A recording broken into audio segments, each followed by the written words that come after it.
कर रहे थे हम लोग किसकी, हब की। और देखो अगर हमारे पास एक नेटवर्क है, उस नेटवर्क में मल्टीपल डिवाइसेस हैं, उन सारे डिवाइस को हम इंटरलिंक कैसे करेंगे, जोड़ेंगे कैसे आपस में। तो सारे डिवाइस को आपस में जोड़ने के लिए मुझे एक सेंट्रलाइज्ड डिवाइस चाहिए।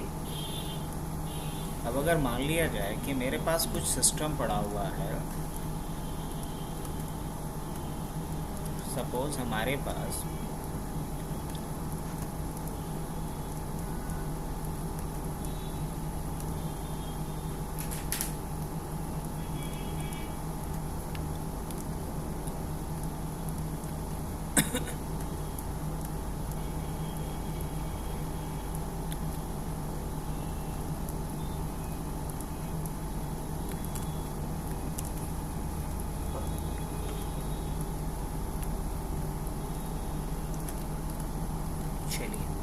सपोज कीजिए कि हमारे पास ये 4 डिवाइस है और इन चारों डिवाइस को हमें कनेक्ट करना है आपस में।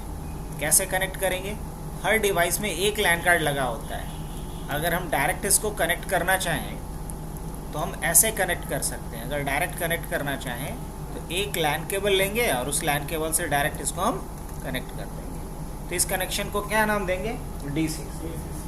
लेकिन प्रॉब्लम यह है कि मुझे इससे इसको भी तो कनेक्ट करना था, जो नहीं कर पाएंगे, क्योंकि एक लैन कार्ड का यूज़ करके एक सिंगल लैन केबल से एक डिवाइस को दूसरे डिवाइस से कनेक्ट कर सकते हैं, एक डिवाइस को तीसरे किसी डिवाइस से कनेक्ट नहीं कर पाएंगे, क्योंकि उसका पोर्ट क्या हो गया, इंगेज। तो इसका क्या सॉल्यूशन है, इसका सॉल्यूशन ये है कि मुझे ये क्या चाहिए, एक सेंट्रलाइज्ड डिवाइस चाहिए। मुझे क्या चाहिए, एक सेंट्रलाइज डिवाइस चाहिए। और इस सेंट्रलाइज डिवाइस को क्या बोलेंगे, इस सेंट्रलाइज डिवाइस को बोलेंगे हब। क्या बोलेंगे, इस सेंट्रलाइज डिवाइस को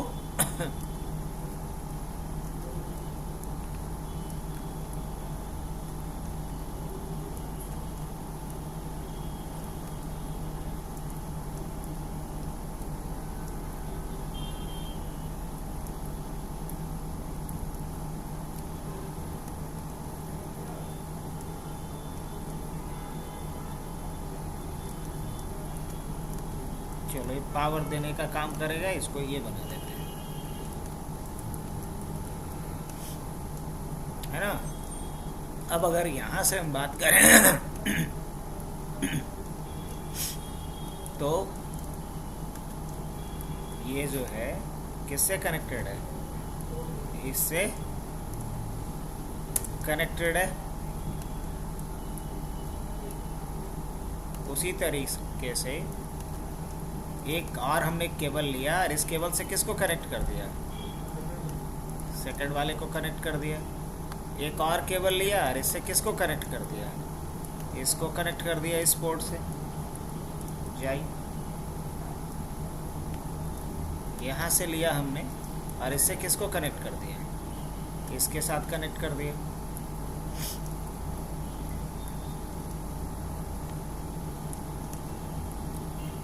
अब ये जो हमारा क्या बना,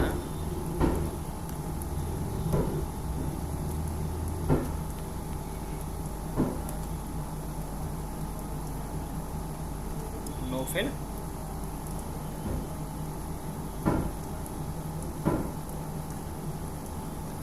चलेगा। अब इस डिवाइस को अगर हमने नाम क्या दिया, इस डिवाइस को अगर नाम दिया हब, क्या नाम दिया, अगर मैं बोल रहा हूँ कि ये डिवाइस क्या है मेरा, हब, तो हब का अपना एक वर्किंग बिहेवियर है, अपना काम करने का एक तरीका है। किसका, इसका, इस हब का। अब वो क्या है, जरा इसके ऊपर बात करते हैं, इसके की पॉइंट्स पे। तो हब की रिगार्डिंग अगर हम बात करें तो ध्यान से सुनना है आप सारे पॉइंट्स को।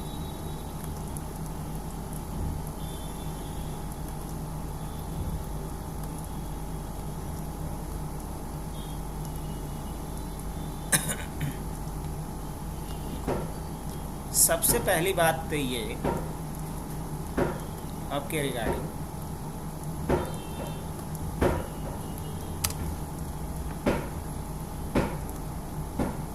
हब का यूज़ करके हम मल्टीपल डिवाइस को एक लैन में कनेक्ट कर सकते थे।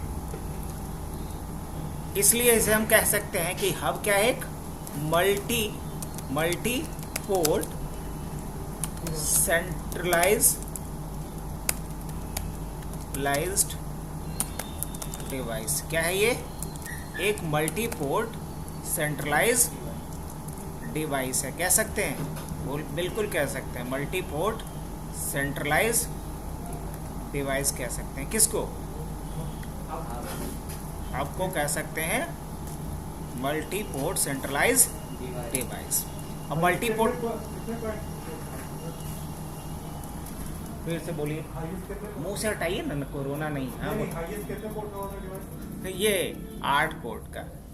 हाँ, लेकिन आज के डेट में अब हब यूज नहीं करते हैं, बल्कि इसके जगह क्या यूज होता है, स्विच। लेकिन चूंकि टॉपिक में है, इंटरव्यू में पूछता है, दोनों में कंपैरिजन, इसलिए अभी हम लोग पढ़ रहे हैं। लेकिन रियल टाइम में हम लोग यूज किसे करेंगे, स्विच को, ना कि हब को। अब बात करते हैं हम लोग इसके सेकंड एट्रीब्यूट का। ये क्या है, मल्टीपोर्ट सेंट्रलाइज डिवाइस है। सेकंड इसे क्या बोलेंगे हम,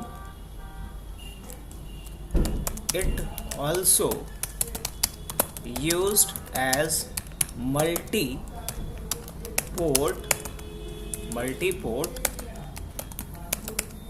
ये साथ ही साथ किसके जैसा यूज होता है, मल्टीपोर्ट रिपीटर के जैसा। किसके जैसा, मल्टीपोर्ट रिपीटर के जैसा भी यूज होता है। अब मल्टीपोर्ट रिपीटर कहने का मतलब एक ऐसा डिवाइस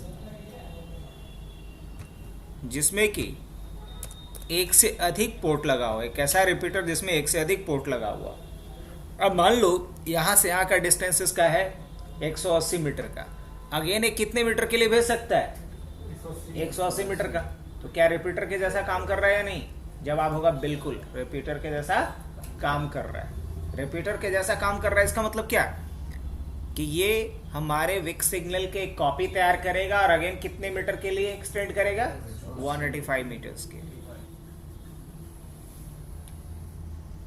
अब आते हैं थर्ड पॉइंट की तरफ। ये दोनों पॉइंट समझ में आ रहा है। It is also called layer 2 device. इसे क्या कहते हैं, लेयर 2 डिवाइस भी बोलते हैं। इसका क्या अर्थ है, तो देखिए, इसके लिए हम लोग पढ़ेंगे OSI रेफरेंस मॉडल को, जिसमें हम लोग सीखेंगे कि एक डिवाइस से दूसरे डिवाइस तक डेटा जो ट्रैवल करता है वो 7 अलग अलग फेज से होकर के जाता है। और उन्हीं 7 डिफरेंट फेज को हम लोग OSI रेफरेंस मॉडल के नाम से पढ़ेंगे। किस नाम से पढ़ेंगे, OSI रेफरेंस मॉडल के नाम से पढ़ेंगे। तो उस OSI रेफरेंस मॉडल में लेयर 2 पे आप ऐसे समझिए कि एक 7 फ्लोर का एक अपार्टमेंट है जिसमें कौन रहते हैं, शहनवाज रहते हैं। और बस उसके बगल में एक और 7 मंजिला इमारत है जिसमें कौन रहते हैं, सद्दाव रहते हैं। तो एक में शहनवाज और एक में सद्दाव। अब अगर शहनवाज सद्दाव से मिलने जाना चाह रहे हैं, कुछ भेजना चाह रहे हैं, तो कितने फ्लोर होकर के जाना पड़ेगा, 7 अलग अलग फ्लोर से होते हुए आएंगे, फिर 7 फ्लोर पे चढ़ेंगे। करेक्ट, एग्जैक्टली यही चीजें समझ के एक नॉर्मल समझिए एग्जाम्पल से अकर्ड होता है जब एक सिस्टम से डेटा हम दूसरे सिस्टम पे नेटवर्क में सेंड करते हैं। तो वो जो 7 डिफरेंट मंजिल हुआ, फ्लोर हुआ, उसी को यहाँ क्या बोलते हैं, 7 डिफरेंट लेयर्स के नाम से जानते हैं। और उन 7 लेयर्स में हब किस लेयर पे काम करता है, लेयर 2 पे नहीं, माय बैड, लेयर 1 पे काम करता है। किस पे काम करता है, लेयर 1 पे। फिजिकल लेयर पे। हब किस पे काम करता है, लेयर 1 पे। लेयर 2 पे क्या काम करता है, स्विच काम करता है। हालांकि स्विच लेयर 3 पे भी काम करता है, लेकिन हब सिर्फ किस पे काम करता है, क्या आशुतोष, फिजिकल लेयर पे सर। एग्जैक्टली लेयर 1 पे काम करता है। तो लेयर 1 किसे कहते हैं, लेयर 1 किसे कहते हैं, क्या बोलोगे, क्या सर, लेयर 1 बोलते हैं फिजिकल लेयर को। लेयर 1 किसे कहते हैं, फिजिकल लेयर। को ही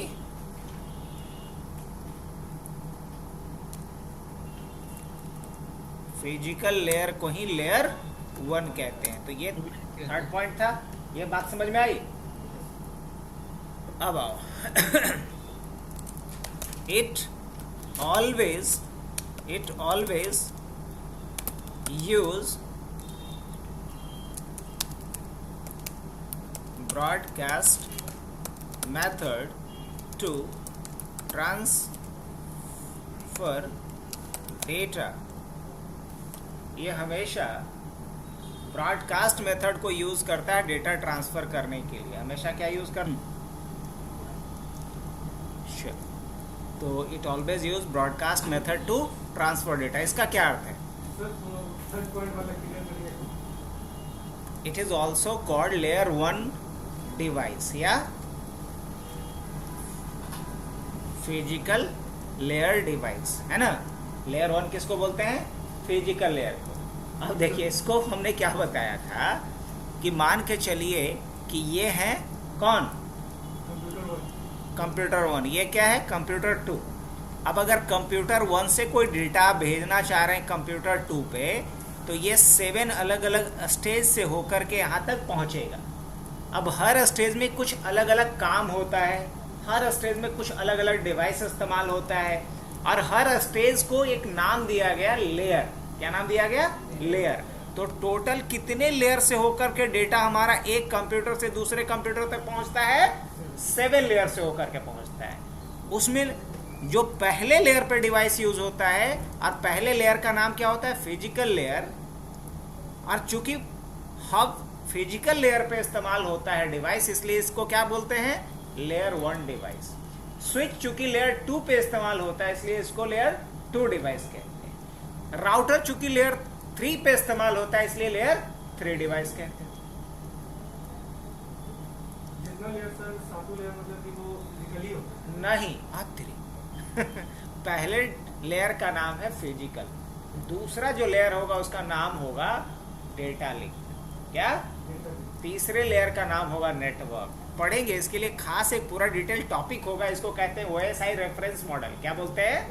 OSI रेफरेंस मॉडल, जो कम से कम अगर CCNA में भी मैं पढ़ाऊँ तो कम से कम हमें 2.5 से 3 घंटा लगेगा। अब उसी चीज़ को CCNP में पढ़ेंगे तो कम से कम 8 से 10 घंटा में पढ़ाएंगे। इतना बड़ा टॉपिक है अपने आप। अगर हम बात करें, चलिए अभी थोड़ा सा मैं दिखा दूं।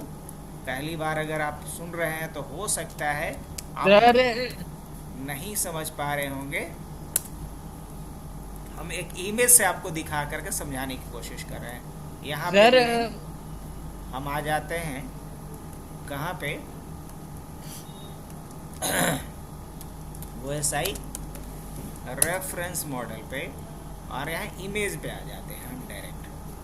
चलिए, 7 लेयर होते हैं प्रेजेंट। दिख रहा है यहाँ पे? पहला लेयर कौन सा है? फिजिकल। दूसरा क्या है? Physical, data link, network, transport, session, presentation, application. समझ में आ रही बात? चलिए अब इसको देखिए, 2 डिवाइस कैसे कनेक्टेड है ना। तो इसको पूरे डिटेल में समझना होगा। ये समझना होता है कि किस लेयर का और क्या नाम होता है, किस लेयर पे कौन सा डिवाइस इस्तेमाल होता है, किस लेयर पे क्या प्रोसेस होता है, किस लेयर पे कौन सा प्रोटोकॉल यूज होता है, किस लेयर पे डेटा का क्या फॉर्मेट होता है। ये सारा कुछ हम लोग देखेंगे कब? जब OSI रेफरेंस मॉडल पढ़ेंगे तब। और इनफैक्ट OSI रेफरेंस मॉडल हमारा सिलेबस का पार्ट है, ये आउट ऑफ सिलेबस नहीं है। चलिए मैं देख लेता हूँ, ये आउट ऑफ सिलेबस है क्या? नहीं। ज़रा देखते हैं हम लोग। मैसेजिंग ये वो देखिए, ये क्या है? ये जो है आपका OSI रेफरेंस मॉडल है। 14 नंबर पे आइए, TCP/IP मॉडल है। हाँ, इसमें सर 3 लेयर अलग हो जाता है, कम हो जाता है सर। हाँ, OSI मॉडल से। एग्जैक्टली, TCP में ना। हाँ सर, उसमें नेटवर्क लेयर हट जाता है सर। और बताइए, यहाँ तक समझ में आया कि नहीं आया? बोलिए, आगे बढ़े। अच्छा, Yes, ब्रॉडकास्ट का मतलब समझ में आता है। अब सोचिए कि अगर आपने कोई क्वेश्चन किया और जवाब मैं सभी को दे रहा हूँ, चाहे वो उस क्लासरूम में बैठे हो, चाहे उस क्लासरूम में बैठे हो, चाहे उस क्लासरूम में बैठे हो, तो क्या बोलेंगे? ब्रॉडकास्ट। 1 to all जब कोई भी डेटा कम्युनिकेट किया जाए तो इसे कहेंगे ब्रॉडकास्ट। अब जैसे मोदी जी मन की बात करते हैं आके रेडियो पे, तो वो क्या कर रहे हैं? ब्रॉडकास्ट कर रहे हैं। क्या कर रहे हैं? ब्रॉडकास्ट कर रहे हैं, है ना? तो ब्रॉडकास्ट का मतलब क्या होता है? One two all, one two all, हाँ, सबके लिए। तो जहां बात हो रही है ब्रॉडकास्टिंग का, तो ब्रॉडकास्टिंग क्या है? A kind of messaging technique. क्या बोलते हैं इसको? एक तरह का मैसेज भेजने का टेक्निक है। जब हम यहाँ से भेजें और सबको चला जाए, तो क्या बोलेंगे? ये ब्रॉडकास्ट किया हूँ मैसेज हमने, यही ना? अब मान लीजिए मोदी जी एक मैसेज भेज दीजिए कि हर घर पे तिरंगा लहराना है, सेल्फी लेके डालना है, अपलोड करना है एक पर्टिकुलर पोर्टल पे। तो ये मैसेज किसी मेरे लिए है, शहनवाज के लिए है, सिर्फ सब के लिए। तो क्या बोलेंगे इसको? ये ब्रॉडकास्ट मैसेज। तो ब्रॉडकास्ट का मतलब होता है वन टू ऑल। लेकिन अगर मान लीजिए मैं बोलता हूँ कि कल आप लोग का क्लास नहीं होगा, तो ये किसके लिए सिर्फ है? इस ग्रुप के लिए, जिस ग्रुप में मेनी कैंडिडेट हैं, मोर देन वन है, लेकिन ऑल नहीं है। तो क्या बोलेंगे? ये जो मैसेज था कि कल क्लास नहीं होगा, इसको किस तरह का मैसेज बोलेंगे? ब्रॉडकास्ट तो नहीं है। क्या बोलेंगे इसको? मल्टीकास्ट। क्या बोलेंगे? मल्टीकास्ट। और अगर हम बोलते हैं आपको स्पेशली कि कल आप आ जाइएगा, इन लोग नहीं लेकिन आप आ जाइएगा, आपको सिर्फ अलग से मैं बोल रहा हूं, तो ये किस तरह का मैसेज? यूनिकास्ट। क्या है ये? यूनिकास्ट। यूनिकास्ट मतलब क्या होता है? One two one. यूनिकास्ट मतलब वन टू वन। मल्टीकास्ट मतलब क्या हुआ? One two many. अब ब्रॉडकास्ट का मतलब क्या हुआ? वन टू ऑल, है ना?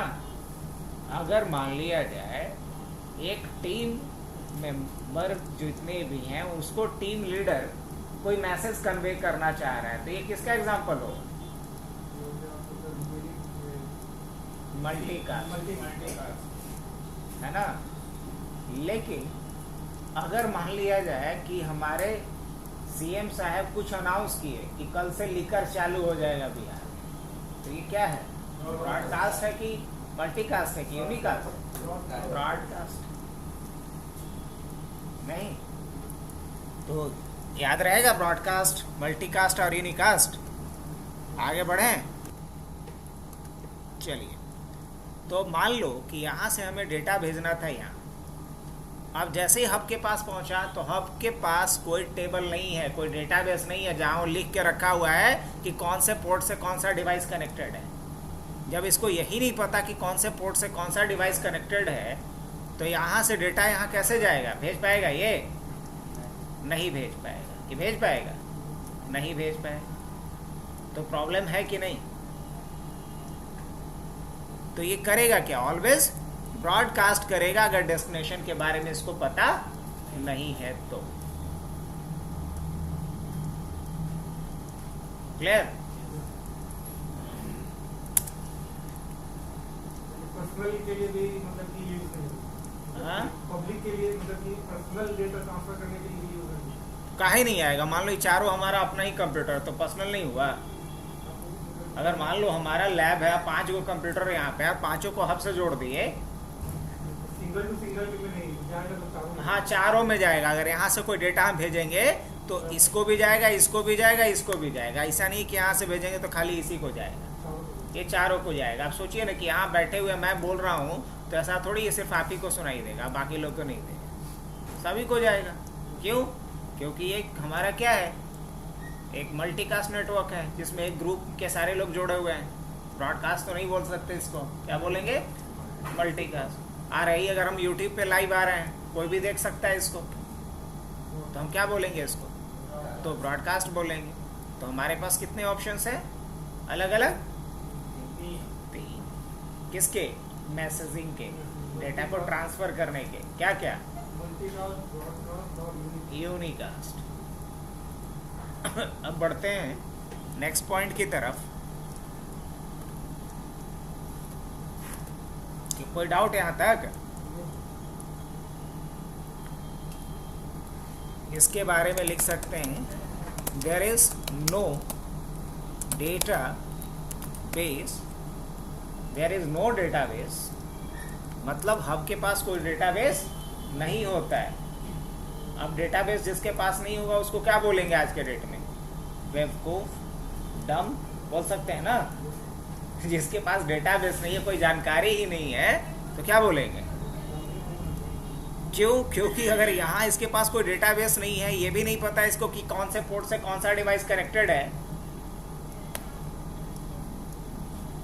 इसमें क्या होता है, नेक्स्ट टेक्निकल टर्म बता रहा हूं, there are single broadcast domain in a hub. एक हब में कितना ब्रॉडकास्ट डोमेन होता है? एक ही ब्रॉडकास्ट डोमेन होता है। आप सोचोगे कि सिंगल ब्रॉडकास्ट डोमेन होने का क्या मतलब है, अब मल्टीपल ब्रॉडकास्ट डोमेन होने का क्या मतलब है? तो देखो, ब्रॉडकास्ट का मतलब क्या होता है? One two all. और डोमेन का मतलब होता है एक ऐसा एरिया जिसमें एक ही तरह का नियम कानून अप्लाई हो, उसको क्या बोलेंगे? डोमेन। अब सुना होगा ये मेरा डोमेन है, यहाँ तेरा नहीं चलने वाला। डोमेन मतलब एक ऐसा कॉमन एडमिनिस्ट्रेटिव एरिया जिसमें किसी एक तरह का ही मैनेजमेंट या रूल या प्रोटोकॉल अप्लाई होता, क्या बोलेंगे उसको? तो कॉमन एडमिनिस्ट्रेटिव जो एरिया है उसको हम क्या बोलेंगे? डोमेन बोलेंगे। तो ब्रॉडकास्ट डोमेन का मतलब ये हुआ यहाँ पे कि अगर यहाँ से कोई पैकेट भेजा गया तो इसमें जितने पोर्ट हैं वो सारे के सारे पोर्ट एक ही डोमेन से बिलोंग करते हैं, जिसकी वजह से क्या होगा कि अगर हम चाह कर के भी हम चाहते हैं कि यहाँ से जो डेटा भेजा जाए इसको ना जाए, ऐसा हम नहीं कर सकते। क्यों नहीं कर सकते? अब सोच के देखो कि आप यहाँ पे 4 लोग हो, अगर मैं यहाँ चाहूँ भी कि एक मैसेज सिर्फ इनको कन्वे करें, आप लोग तक कन्वे ना हो, क्या हम कर सकते हैं? अभी नहीं कर सकते। हाँ, अगर ऐसा करना होगा तो मुझे बीच से पार्टीशन करना पड़ेगा, इनको इधर शिफ्ट करना पड़ेगा, आप लोग को इधर काट करें, तब जाकर के समझा रहे बस। तो क्या ये काम हम कर सकते हैं यहाँ पे? हाँ कि ना? कर सकते हैं? नहीं कर सकते। मतलब कि हब में एक ही ब्रॉडकास्ट डोमेन होता है और इसमें नंबर ऑफ ब्रॉडकास्ट डोमेन को हम इंक्रीज भी नहीं कर सकते। नंबर ऑफ ब्रॉडकास्ट डोमेन को इंक्रीज नहीं कर सकते। अब ब्रॉडकास्ट डोमेन सिंगल होने का सबसे बड़ा नुकसान क्या होगा पता? सिक्योरिटी कंप्रोमाइज होगा। सोच के देखो कि अगर ये सेल्स डिपार्टमेंट का पीसी है और ये हमारा मार्केटिंग डिपार्टमेंट का है, ये अकाउंट डिपार्टमेंट का है और ये भी अकाउंट डिपार्टमेंट का, अगर अकाउंट डिपार्टमेंट का कोई अगर फाइल ट्रांसफर किया जा रहा है दूसरे अकाउंट डिपार्टमेंट, ये फाइल ससुरा इसको भी जाएगा इसको भी जाएगा, तो यहाँ सिक्योरिटी का तो सिक्योरिटी वायलेशन है या नहीं? यहाँ यस। और चाह करके भी आप यहाँ कोई सिक्योरिटी नहीं इंप्लीमेंट कर सकते। क्यों? क्योंकि सारा का सारा पोर्ट, एक हब का सारा पोर्ट कॉमन ब्रॉडकास्ट डोमेन में होता है। आगे बढ़े। Next important and core technical term related to hub is what? There is single collision domain. There is single collision domain in a hub. hub में कितना collision domain होता है? single collision domain होता है। There is single collision domain in a hub. एक hub में कितना collision domain होता है? तो क्या जवाब देंगे? सिर्फ एक ही collision domain होता है।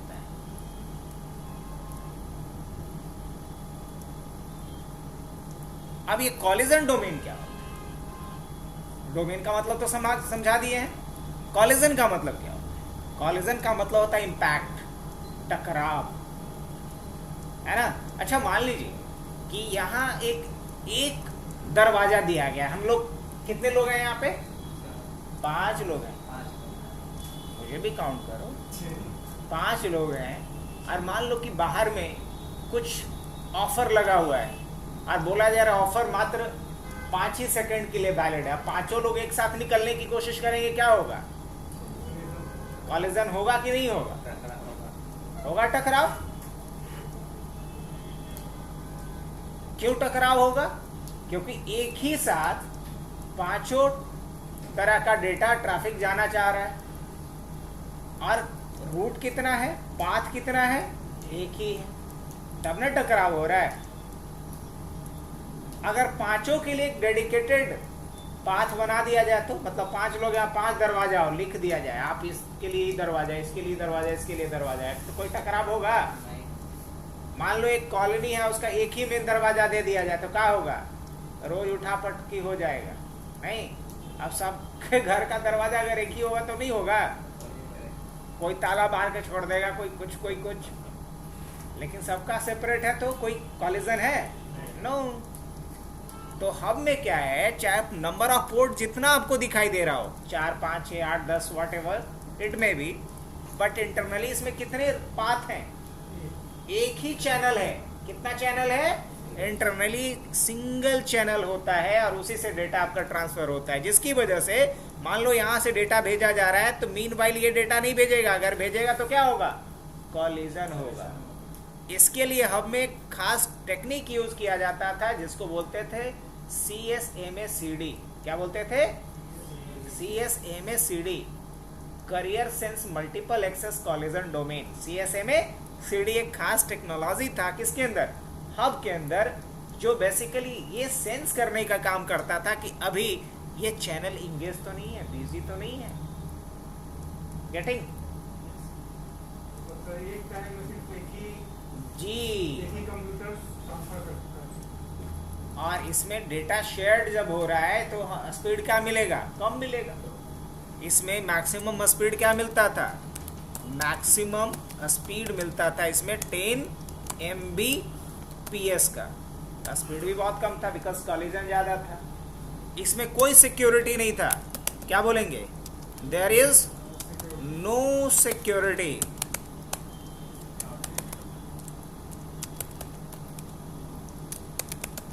There is no security features. यहाँ पे कोई सिक्योरिटी फीचर्स भी नहीं था। तो प्रॉब्लम समझ में आ रहा है क्या क्या था? अब इन सारे प्रॉब्लम्स को ओवरकम करने के लिए हब के जगह पे किसे लाया गया? गेस कीजिए। स्विच को लाया गया।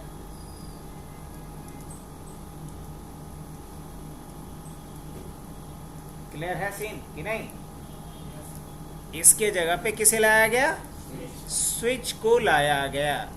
अब स्विच की अगर हम बात करें तो इस इमेज को मैं नीचे डालता हूं, कंट्रोल Z, कंट्रोल Z,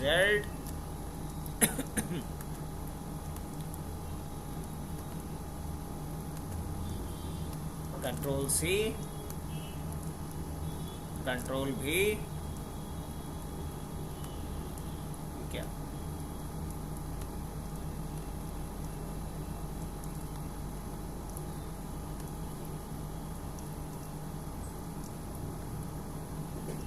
आइए। अब अगर हम बात करें स्विच का तो स्विच के रिगार्डिंग फर्स्ट पॉइंट क्या बनेगा हमारा? स्विच भी क्या है? ये एक मल्टी पोर्ट सेंट्रलाइज्ड डिवाइस। ये दोनों के लिए क्या होगा? ये दोनों के लिए होगा कॉमन। क्या होगा? दोनों के लिए कॉमन होगा। क्या? मल्टी पोर्ट सेंट्रलाइज्ड डिवाइस वाली जो बात लिखी गई है ये क्या है? दोनों के लिए कॉमन है। अब बात करें it is used as a multi port repeater. ये भी पॉइंट क्या है? ये भी पॉइंट कॉमन है दोनों के लिए। अब थर्ड पॉइंट क्या लिखा गया? It is also called layer no. यहाँ क्या लिखना पड़ेगा? It is also called layer 2। हाँ 3 भी है, data link layer 3 special cases में लेयर 2, लेकिन जनरल केस में क्या बोलेंगे? सिर्फ लेयर 2। लेयर 2 किसको बोलते हैं? Data link layer. लिंक को किसे बोलते हैं? Data link. It is also called layer 2 device. और लेयर 2 किसे कहते हैं? Data link. फिर क्या लिखा गया है? It always use broadcast. No, it use broadcast method for unknown destination, फॉर unknown destination and unicast for known। अगर डेस्टिनेशन क्या है? अननोन है, तब तो क्या करेगा? ये ब्रॉडकास्ट करेगा, मतलब फर्स्ट टाइम ब्रॉडकास्ट करेगा, नेक्स्ट टाइम क्या करेगा? यूनिकास्ट करेगा। अब इसका मतलब नहीं समझ में आया, मैं समझाता हूं। मान लो यहां से इसने डेटा यहां भेजना है, फर्स्ट टाइम नहीं पता, इसने यहां से डेटा भेजा। अब जब स्विच के पास पहुंचा, मान लो ये हब नहीं है, अब क्या है? ये स्विच है। तो स्विच को एक इंटेलिजेंट डिवाइस बोलते हैं। स्विच को क्या बोलते हैं? Intelligent device. मतलब बहुत चालाक है, ये होशियार है। हाँ बिल्कुल, बहुत चालाक है, बहुत होशियार है। तो हब को बोला जाता है इंटेलिजेंट डिवाइस। क्यों बोला जाता है इंटेलिजेंट डिवाइस? बिकॉज उसके पास डेटाबेस होता है ना, इसके पास सिक्योरिटी फीचर्स हैं, इसके पास बहुत सारे प्रोटोकॉल्स हैं रिडंडेंसी के लिए। गेटिंग? तो अगर ये स्विच है तो जैसे ही यहाँ से कोई ट्रैफिक आएगा तो ये इस स्विच के पास एक, मान लो कि मैनेजर है जिसका नाम होता है ARP। क्या नाम होता है? ARP। अब उस ARP का जिम्मेदारी ये है कि जिस पोर्ट पे रिक्वेस्ट आ रहा है उस पोर्ट से कनेक्टेड डिवाइस का मैक एड्रेस निकाल लो। क्या निकाल दो? मैक एड्रेस निकाल लो। मैक एड्रेस क्या होता है? किसी भी डिवाइस का एक परमानेंट एड्रेस होता है, एक फिजिकल एड्रेस होता है, जैसे कि मैक एड्रेस कहते हैं। इसके बारे में इन डिटेल आगे पढ़ेंगे हम लोग, और नहीं तो जो हम आपको बोले थे वीडियो कि देखिएगा मेरे चैनल पे, तो उसमें वो सारी बातें मैं ऑलरेडी बताया कि मैक एड्रेस क्या होता है पूरे डिटेल में। तो मैक एड्रेस एक 48 बिट का हेक्साडेसिमल फॉर्मेट वाला एक परमानेंट या फिजिकल एड्रेस होता है, जिसे कि वेंडर मतलब कंपनी जो लैन कार्ड बनाती है वो लैन कार्ड के रोम चिप में उस एड्रेस को फिक्स कर देती है, जो चेंज नहीं हो सकता, सिर्फ ओवरलैप हो सकता है। ओवरलैप मतलब उसको ढक सकते हैं, किसी का चेहरा कैसे बदल नहीं सकते, मुखौटा भले लगा सकते। तो मैक एड्रेस क्या होता है? एक लेयर 2 एड्रेस होता है। मैक एड्रेस को क्या बोलते हैं? लेयर 2 एड्रेस बोलते हैं या फिजिकल एड्रेस बोलते हैं। तो जैसे ही यहाँ पहुंचेगा स्विच के पास, तो स्विच के पास क्या है? आर्प है बैठा हुआ, ARP। वो देखेगा कि भैया ये किस पोर्ट पे रिक्वेस्ट आ रहा है। तो मान लो ये पोर्ट नंबर 1 है। अब देखेगा कि पोर्ट नंबर 1 पे जो रिक्वेस्ट आ रहा है उसका सोर्स डिवाइस का मैक एड्रेस क्या है, जहां से आ रहा है उसका मैक एड्रेस क्या है। तो निकाल लिया, मान लो इसका मैक एड्रेस AA है। क्या है? मान लो कि इसका मैक एड्रेस क्या है? अरे रुक जा भाई, इसका मैक एड्रेस क्या है? AA है। और इसका मैक एड्रेस क्या है? मान लो BB है। इसका मैक एड्रेस क्या है? मान लो इसका मैक एड्रेस CC है, इसका मैक एड्रेस DD है। तो ये आप इसके पास, किसके पास? इस स्विच के पास एक टेबल मेंटेन करेगा। ये स्विच क्या मेंटेन करेगा? अपने पास एक टेबल मेंटेन करता है।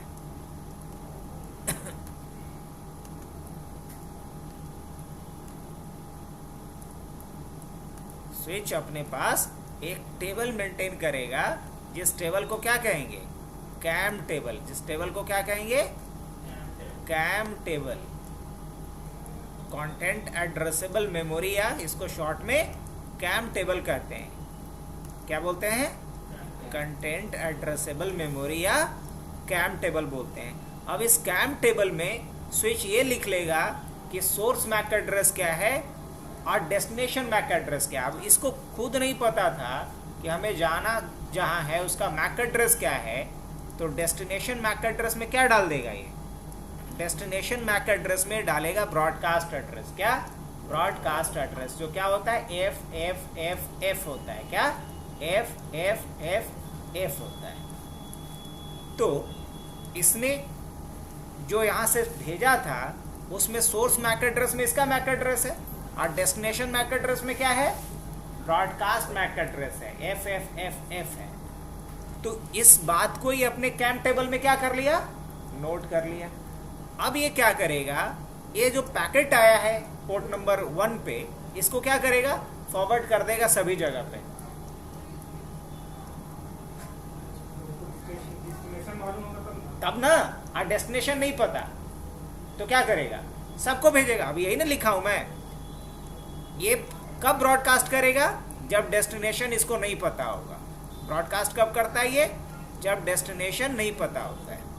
थोड़ा गड़बड़ हो गया जब से टेबल इंसर्ट किए हो।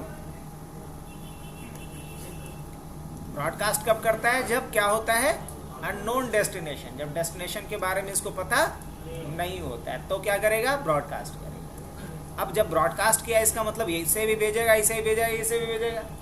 अब मान लो मैं बोला कि यहाँ पे अभिजीत कौन है, तो सब लोग जवाब देगा कि हम अभिजीत ना हैं, कि जो है अभिजीत वो बोलेगा कि हम अभिजीत हैं। तो जैसे ही ये पहुंचे, ट्रैफिक पहुंचा यहाँ और इसको लगा कि ये हमारे लिए रिक्वेस्ट भेजा गया है, तो ये जवाब देगा अपना सोर्स एड्रेस, अपना source IP, source MAC, destination IP, destination MAC के साथ भेजेगा। और इसको फ्रेम बोलेंगे, आगे पढ़ेंगे जब OSI पढ़ेंगे तो क्या इसको बोलते हैं, इसे बोलते हैं डेटा फ्रेम। तो फ्रेम जब पहुंचेगा स्विच के पास तो स्विच लर्न कर लिया, ओके जहां डेटा भेजना था वो पोर्ट नंबर कितने से कनेक्टेड है, पोर्ट नंबर 5 से कनेक्टेड है। अब अपने एक कैम टेबल में जगह दे दिया इसको। अगली बार मान लो फिर से अगर ये डेटा भेजना हो इसको, तो क्या करेगा, ये ब्रॉडकास्ट करेगा स्विच, नहीं यूनिकास्ट करेगा। इसको पता है कि जो डेस्टिनेशन है BB वो पोर्ट नंबर 5 से कनेक्टेड है, तो डायरेक्ट कहाँ भेजेगा, वहां भेजेगा। तो स्विच को इसलिए इंटेलिजेंट बोला जाता है क्योंकि स्विच एक डेटाबेस मेंटेन करता है जिसको कैम टेबल के रूप में जाना है। याद रहेगा ये कंटेंट एड्रेसेबल मेमोरी या कैम टेबल। इसको हैंडल मतलब कैसे करते हैं, हाँ, हैंडल कैसे करते हैं, मतलब सिंगल इनपुट करते हैं ये है। वो सब बात की बात है कि कैसे हैंडल करेंगे, जब प्रैक्टिकल पार्ट शुरू करेंगे तो। ये जो हमारा कैम टेबल बनता है ये भी 2 तरीके से बनता है, एक ऑटोमेटिकली और एक मैनुअली। अब कैसे बनता है ये सारी बातें हम लोग करेंगे लेटर ऑन, जब प्रैक्टिकल पोर्शन हमारा शुरू होगा। अभी सिर्फ क्या है, हमारा इंट्रोडक्टरी पार्ट है, सिर्फ हम लोग इंट्रोडक्शन देख रहे हैं इसका कि क्या है ये।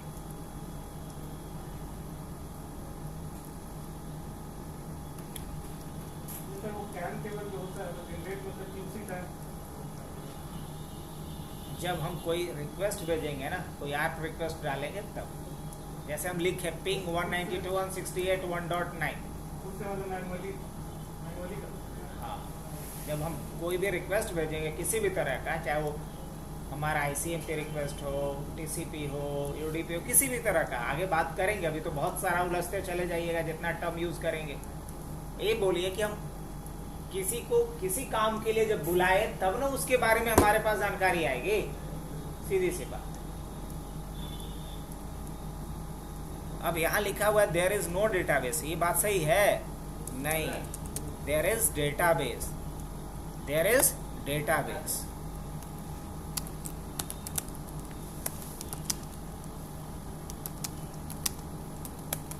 एक स्विच में क्या मेंटेन होता है, डेटाबेस मेंटेन। तो फिर क्या लिखा गया, there is single broadcast domain in a switch. ये बात कह सकते हैं, there is single broadcast domain in a switch, but it can be increased, but it can be increased by using the concept of VLAN। लेकिन इसको हम बढ़ा सकते हैं किसके कॉन्सेप्ट को यूज करके, VLAN के कॉन्सेप्ट को यूज करके।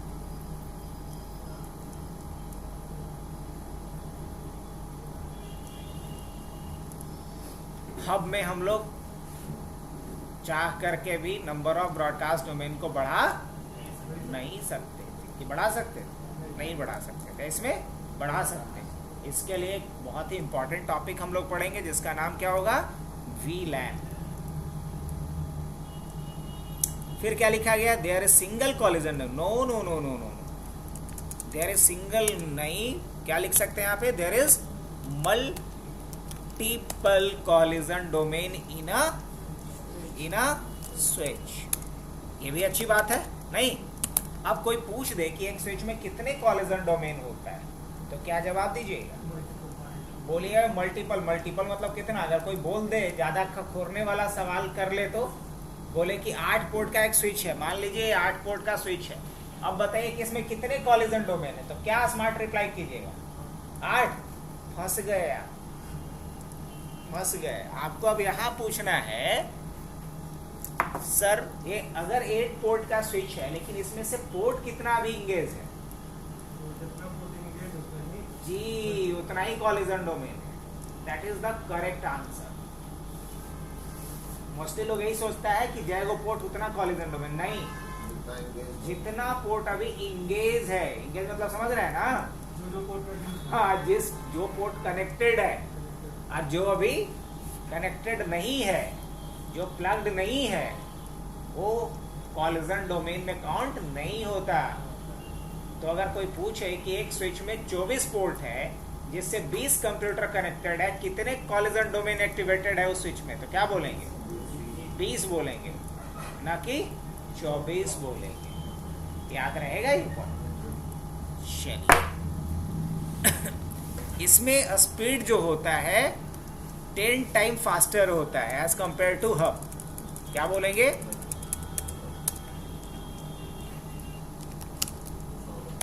It is 10 times faster than a hub. एक हब से ये 10 गुना क्या होता है? फास्ट होता है, तेज होता है। कह सकते हैं? बोलेंगे हाँ, ये हब से 10 गुना क्या है? फास्ट है, तेज।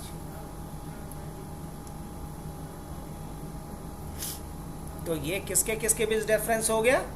हब और स्विच के बीच। आगे बढ़ा जाए? पक्का?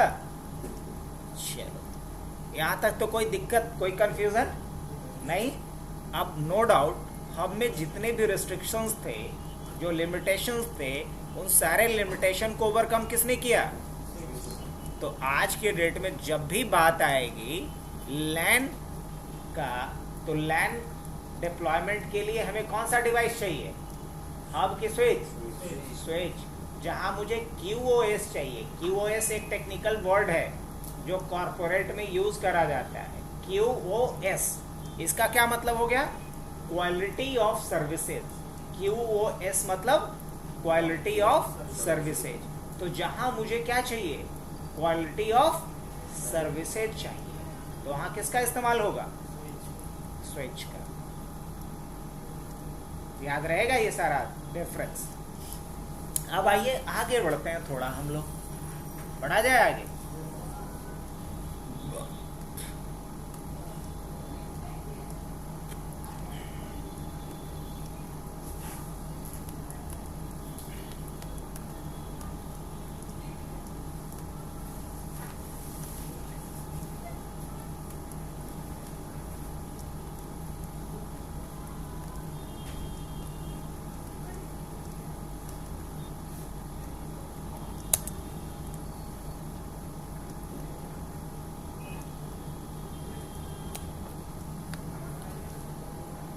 चलो अब स्विच से रिलेटेड कुछ एडवांस बातें कर लें। ये तो बेसिक बातें थी।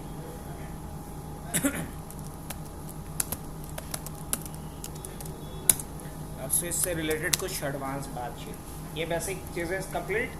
अब आप बोल सकते हो स्विच के बारे में क्या है, कितने तरह का स्विच होता है। यहाँ से अब शुरू करते हैं।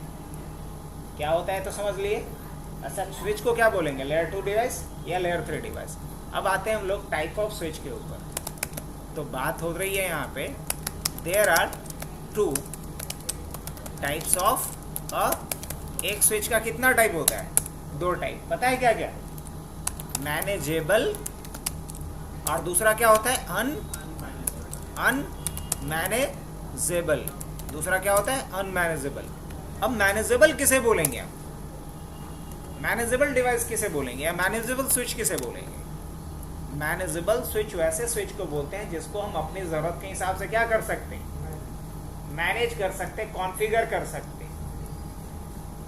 और अनमैनेजेबल स्विच वैसे स्विच को कहते हैं जो प्री कॉन्फ़िगर्ड आता है, जिसमें हम अपने हिसाब से कोई बदलाव नहीं कर सकते, बस उसे हम प्लग एंड प्ले डिवाइस की तरह यूज कर सकते हैं। ऐसा नहीं कि हम अपनी ज़रूरत के हिसाब से उसमें VLAN बढ़ा दें, अपनी ज़रूरत के हिसाब से हम उस पर RSTP कॉन्फ़िगर कर दें, उसमें अपनी ज़रूरत के हिसाब से हम पोर्ट सिक्योरिटी लगा दें, अपने हिसाब से हम उस पर BTP सर्वर कॉन्फ़िगर कर दें। ये पॉसिबल नहीं है। किस में? अनमैनेजेबल में। लेकिन मैनेजेबल में जो भी बातें हमने बताई वो सब का सब पॉसिबल है। तो दोनों में बेहतर क्या होगा? ऑफकोर्स तो पैसों का बेहतर है। अगर मैनेजेबल में जाएंगे तो जहां हमें लग रहा है लाख रुपए खर्च, यहाँ हमें 1000-1500 रुपये में काम हो जा रहा है। तो दोनों में अंतर भी है, कहाँ 2000 और कहाँ 1 लाख रुपए। क्या चाहिए, मैनेजेबल कि अनमैनेजेबल?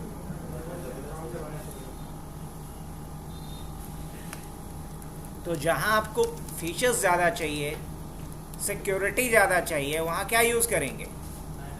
और जहां आपको सिर्फ डेटा ट्रांसफ़र करना हो और वो भी एक लोअर एंड लैन सेगमेंट्स में, तो वहाँ क्या यूज़ करेंगे आप? अनमैनेजेबल। तो ये डिफरेंसेस याद रहेगा मैनेजेबल और अनमैनेजेबल के बीच। मैनेजेबल जिसे आप क्या कर सकते, अपनी ज़रूरत के हिसाब से कॉन्फ़िगर कर सकते, और जिसे हम अपने हिसाब से कॉन्फ़िगर नहीं कर सकते बल्कि वो प्री कॉन्फ़िगर्ड आता है, बस उसे हम इस्तेमाल कर सकते। वो क्या है? अनमैनेजेबल। तो यहाँ मैं लिख देता हूँ एक लाइन का एक comment, that can be manage according to the need of LAN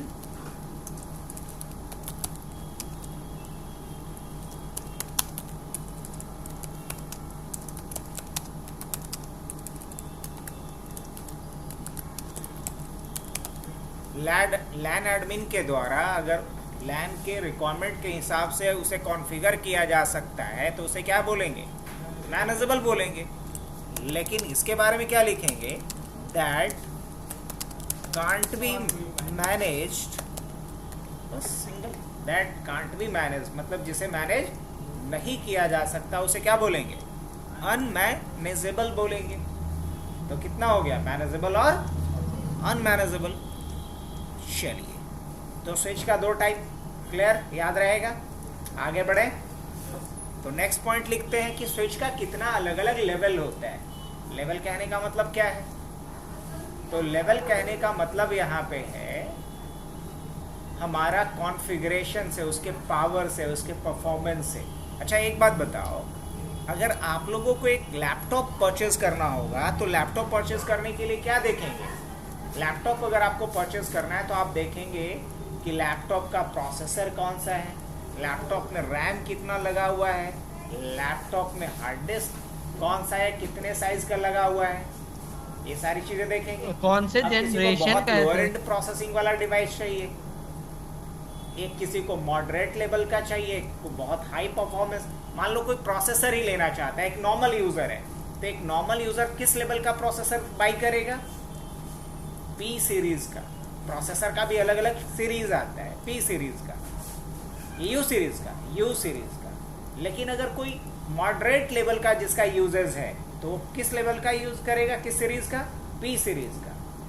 लेकिन अगर मान लो कोई हायर एंड गेमिंग करना चाहता है या डेटा माइनिंग, डेटा एनालिसिस का काम करना चाह रहा है, तो उसको किस लेवल का चाहिए? उसको H सीरीज चाहिए। क्या चाहिए? तो बस ये एक एनालॉजी था, एक समझाने के लिए। अब आओ, अगर स्विच की बात करें तो स्विच को भी उसके कॉन्फ़िगरेशन के हिसाब से 3 अलग अलग लेवल पे बांटा गया। कितना?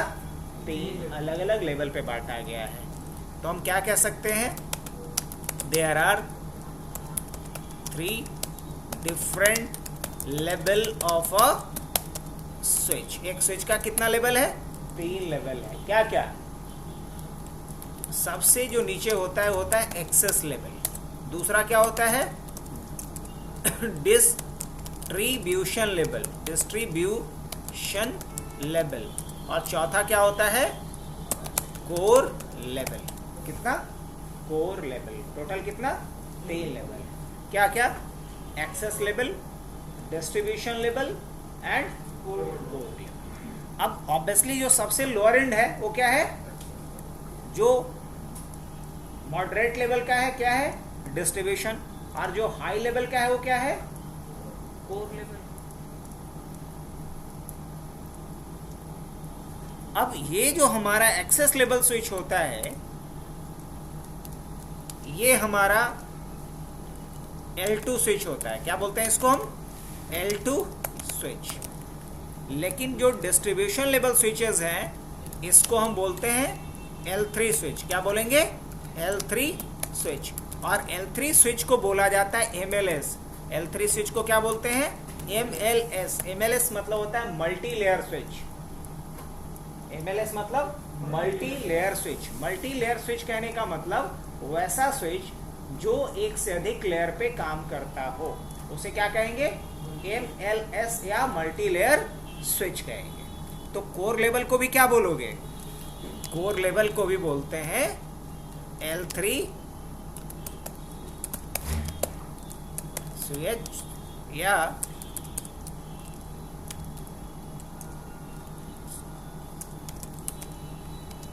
जिसे भी आप बोलोगे MLS, मल्टी लेयर स्विच। तो आज के लिए इतना ही रखते हैं। अब इसमें हमें स्विचिंग टेक्निक भी पढ़ना पड़ेगा, जिसमें 3 टेक्निक के बारे में पढ़ेंगे, like store and forward, fragment free, cut through. ये क्या होता है? ये सारी बातें हम लोग कल करेंगे, मतलब नेक्स्ट क्लास में। आज के लिए इतना रखते हैं।